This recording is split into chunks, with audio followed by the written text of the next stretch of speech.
5 hari sebelum Rasulullah wafat, suhu badan Nabi Muhammad kian meninggi sehingga semakin demam dan menggigil. Lalu Nabi Shallallahu Alaihi Wasallam meminta untuk diguyurkan air ke tubuhnya supaya bisa menemui banyak orang untuk memberi pesan. Setelah merasa agak membaik, Nabi Muhammad masuk masjid dengan kepala yang diikat, duduk di mimbar, kemudian menyampaikan pesannya. Rasulullah bersabda, kutukan Allah Subhanahu wa Ta'ala dijatuhkan kepada orang-orang Yahudi dan Nasrani karena mereka menjadikan kuburan Nabi mereka sebagai masjid. Kemudian Nabi Shallallahu Alaihi Wasallam menyampaikan kembali pesannya, janganlah kalian menjadikan kuburanku sebagai berhala yang disembah. Setelah itu Nabi Muhammad Shallallahu Alaihi Wasallam menawarkan diri terkait kisyash. Rasulullah bersabda, siapa yang punggungnya pernah kupukul, maka inilah punggungku.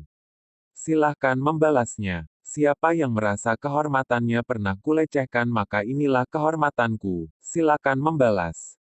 Seusai menyampaikan hal tersebut, Nabi Shallallahu Alaihi Wasallam turun dari mimbar kemudian melakukan sholat zuhur. Sesudah menyelesaikan sholat, Nabi Shallallahu Alaihi Wasallam kembali naik ke mimbar dan menyampaikan hal lain. Saat itulah ada orang yang berkata kepada Rasulullah, sungguh engkau punya tanggungan 3 dirham kepadaku. Lantas beliau bersabda, berikan kepadanya, wahai Fadl, Al-Fadl bin Abbas. Rasulullah juga memberi pesan terkait dengan kaum Ansar.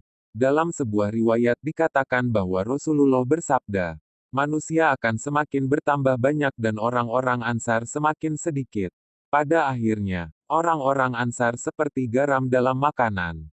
Siapa di antara kalian yang menangani suatu urusan yang bisa membahayakan dan bermanfaat bagi seseorang, hendaklah mau menerima orang yang baik di antara mereka dan memaafkan orang yang buruk di antara mereka. Dalam menyampaikan nasihat itu, Rasulullah berkata kembali, sesungguhnya ada seorang hamba yang diberi pilihan oleh Allah antara diberi kewenangan dunia menurut kehendaknya atau apa yang ada di sisinya, dan hamba itu memilih apa yang ada di sisinya. Mendengar hal tersebut, sebagaimana dituturkan Abu Sa'id Al-Khudri, Abu Bakar menangis sembari berkata, demi ayah dan ibu kami sebagai tebusanmu.